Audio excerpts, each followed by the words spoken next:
త్రివిక్రమ్ శ్రీనివాస్ ఇంకా బన్నీని వదలలేదు.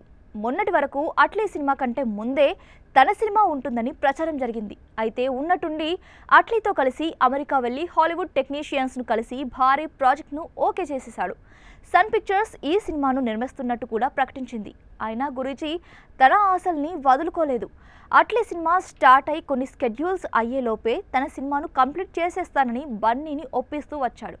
అయితే బన్నీ నుంచి ఎటువంటి స్పందన కనిపించడం లేదు. ఈ నేపథ్యంలో త్రివిక్రమ్ విక్టరీ వెంకటేష్తో ఓ మూవీని పట్టాలెక్కించే విషయమై ఒప్పించాడట.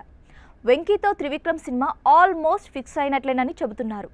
బన్నీ నో అని అంటే తప్ప సినిమా స్టార్ట్ కావడం ఖాయమని అంటున్నారు. అయితే ఈ సినిమా లెక్కలు ఎలా ఉండబోతున్నాయని చూస్తే త్రివిక్రమ్ దర్శకుడు గనక ఇటీవలే 100 కోట్ల సినిమాను తన ఖాతాలో వేసుకున్న వెంకీ హీరో కనుక నాన్ థియేటర్ హక్కుల్ని అన్నీ కలిపి ఎంత లేదన్నా 80 నుంచి 90 కోట్ల మేరకు ఉండొచ్చు.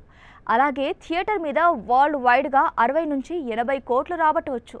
అంటే దాదాపు 150 కోట్ల మార్కెట్ ఈ సినిమాకు రెడీగా ఉన్నట్లే. అయితే ప్రొడక్షన్ ఎంత కావచ్చు? 15 కోట్ల నుంచి 20 కోట్ల మేరకు వెంకీ రెమ్యూనరేషన్ ఉండే అవకాశం ఉంది. త్రివిక్రమ్కు 25 కోట్ల వరకు ఉండొచ్చు. మ్యూజిక్, సినిమాటోగ్రఫీ వంటి సాంకేతిక బృందానికి 10 కోట్ల వరకు అవసరమవుతుంది. హీరోయిన్, ఇతర నటుల రెమ్యూనరేషన్లు మరో 5 కోట్లు.